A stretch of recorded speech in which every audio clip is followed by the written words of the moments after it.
what those other musicians are going to bring and the life that they can spark into the music. It really is, it's an exceptional, I suppose I'm very privileged, and I always say the greatest thing that music has ever brought me, no matter where I go around the world, it's brought me, I suppose, the huge privilege to play with such talented musicians who can enhance my music greatly.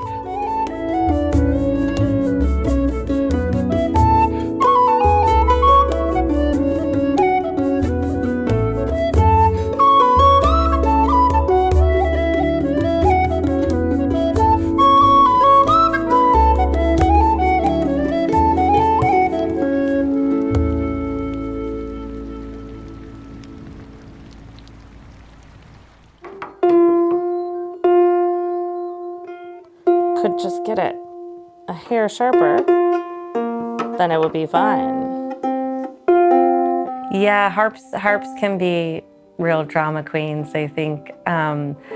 So when you get to a new place, even just putting it in the car is a new environment from wherever it was. And then taking it out of the car and putting it into the studio is a new environment. I'd been playing this harp in some concerts and things over the weekend and rehearsals. So it was going into all these different spaces. It would be freezing cold in one place, warm in another place, and then it would be humid because it would be raining, and then it would be dry because the heat is on. And so the harp was very unhappy by the time we got it into the studio. And it's a beautiful harp, very comfortable to play. It has a wonderful sound off of it.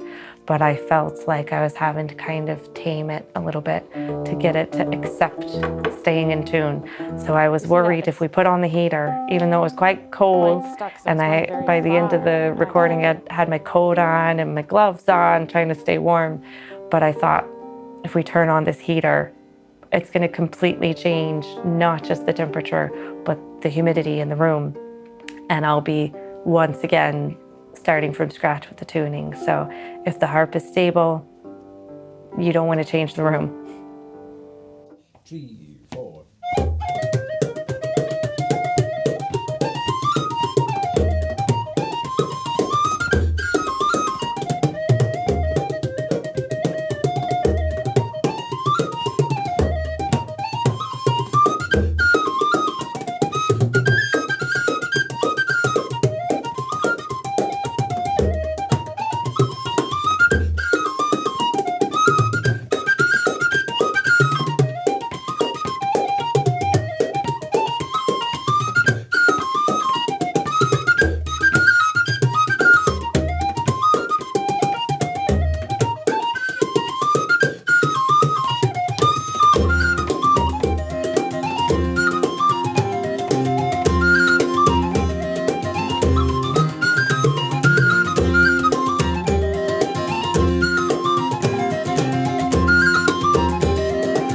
My name's Conal O'Kane, and I'm playing guitar on the album.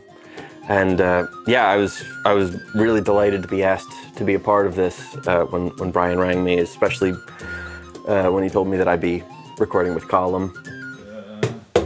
Oh yeah. Yeah, so we do that as an intro, and that's kind of like the hook for the beat part. Like, Oh, so. you do it as an intro, is that good?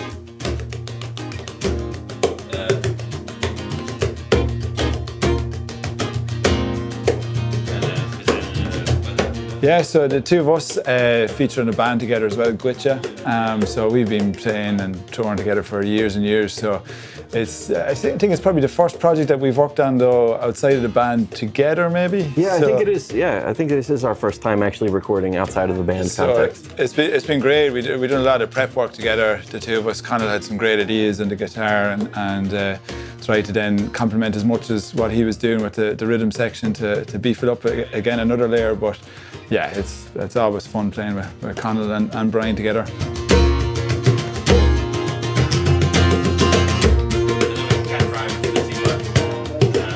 Yeah, well, I just dumped up the bass there.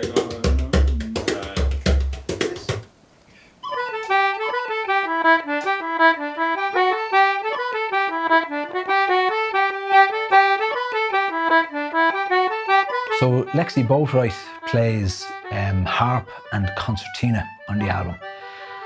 And it's really, really good to have her on the album. Her concertina playing is very, very special indeed, has a lovely touch, understands the music well. You know, she particularly plays with me on a set of polkas, and I think her playing is just lovely. I think the whistle and the concertina merged nicely.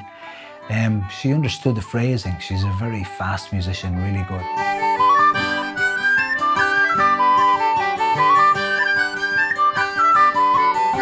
Well, I think polkas are always going to be great for the concertina. Like, there's nowhere more at home for concertina, at least in my eyes, than polkas. Polkas are my favorite kinds of tunes. So that was very comfy. I was totally at ease there.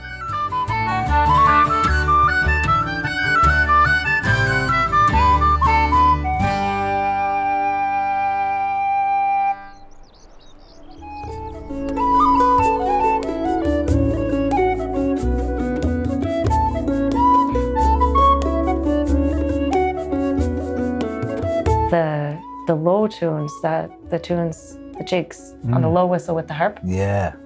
Those were fun. They were challenging too, because they sit so low that sort of your hands get quite close. Right. So I had to be a bit creative in how I was doing the chording, which I always enjoy. Just something to change how I would automatically think about a tune. Yeah. So the first of the tunes I would play quite a lot, McIntyre's Fancy. I play it a fair amount on the harp. I play it every concert pretty much. I play on the concertina, but in A minor and quite fast. And so to change how I'm thinking about the tune, get some ideas about different colors, and it made me think about the chords differently. I was doing completely different chords than I would normally think to do with the tune. So that's always so much fun. Take a tune.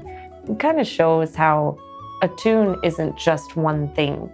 You know, sometimes you learn a tune in one way from one person. That influences how you think about it. And you think, well, that's the tune, that's how it goes. Of course. But to get a different perspective, or just any sort of input from someone else, to get a different creative lens on it. So that's kind of my favorite thing to do. Well, it's lovely to hear you saying that, because that, particularly with that set, we did try to take a very different direction with the music, with that tune, you know, so I think it worked, and your harp playing, I think, added to it hugely. Like, just the colour of the chording is beautiful.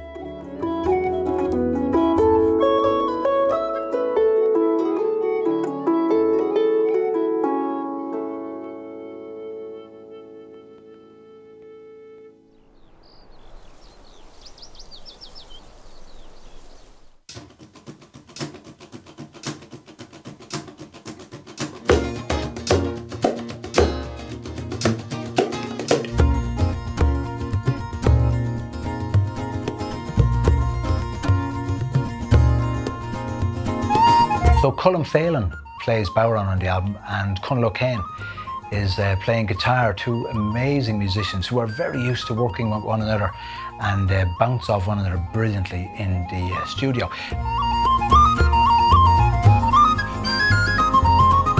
Yeah, it's very easy for the two of us to kind of shop ideas very quickly. Like, you know, we've been playing together for long enough that we can just say, all right, yeah, will we do the kind of like shuffle thing, and he'll just know what I mean. We have our own shorthand there. Speeds it up. And I suppose being conscious of their work together through the great band Goitse, that I was conscious that maybe these two guys could come in and work together as a unit. And that's exactly the way it developed. That Colm alone is just the most amazing bodhrán player. Conal alone is an amazing guitarist.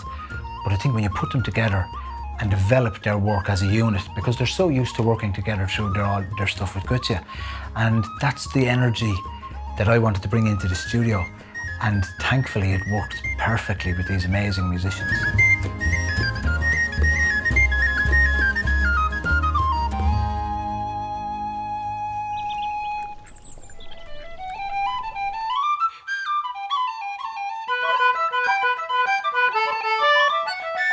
I'm so familiar with your piping, and I'm familiar with tin whistle playing too. Like I've always really loved your tin whistle playing, but to really live in the whistle for that long and just think through the perspective of those ornaments and those timbres. We were talking about the breath specifically with the concertina. The concertina is air driven, but you're really controlling the air.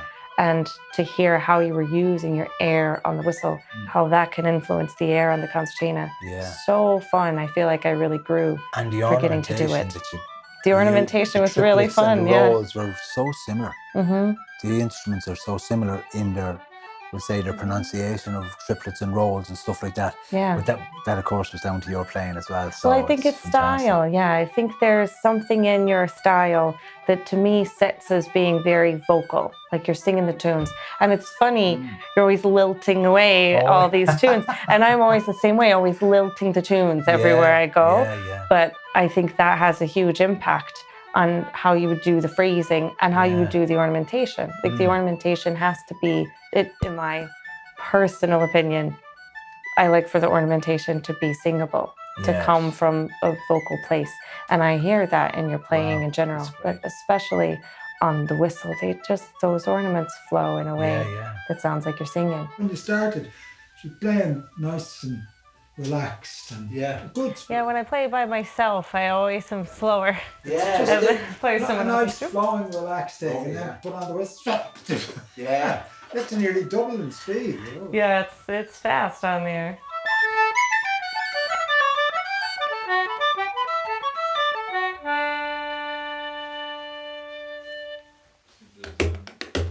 It's more like 3 before. It's nice to breath it. 1, 2, 3, 4. I only caught it the second time round. It was like that little one skip of a 4. Well, it's nice to the 4 to the floor at the start, but then the second time around is just was feeling more and more. You know what I mean? But no, it's cool.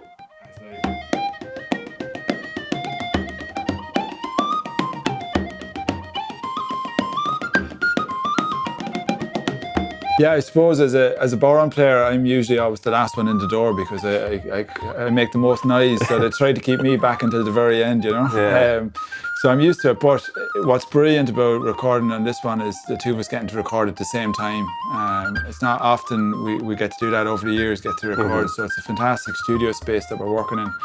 And it just gives a different energy. We can kind of look at each other and just, as we said, from years of playing together, we can kind of nearly predict each other's move, which just makes a better sound together. It's a tighter kind of process. So.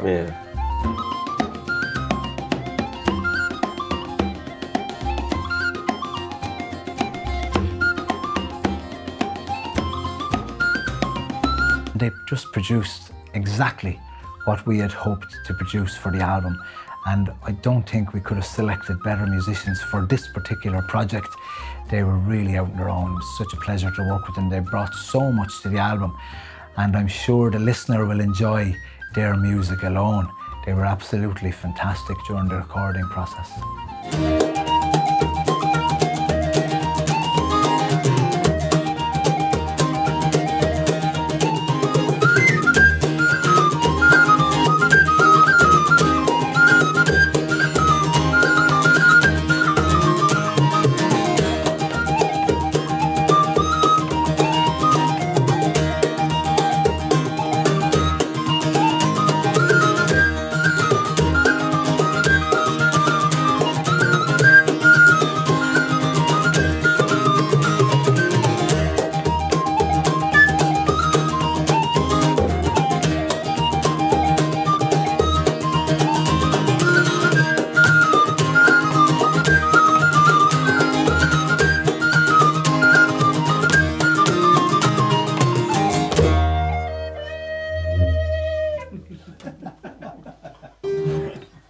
Mighty lads, thank you so much.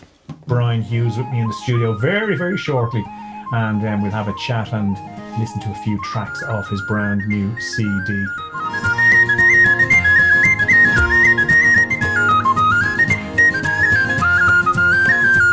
Brian Hughes, When the Wind Blows Wild.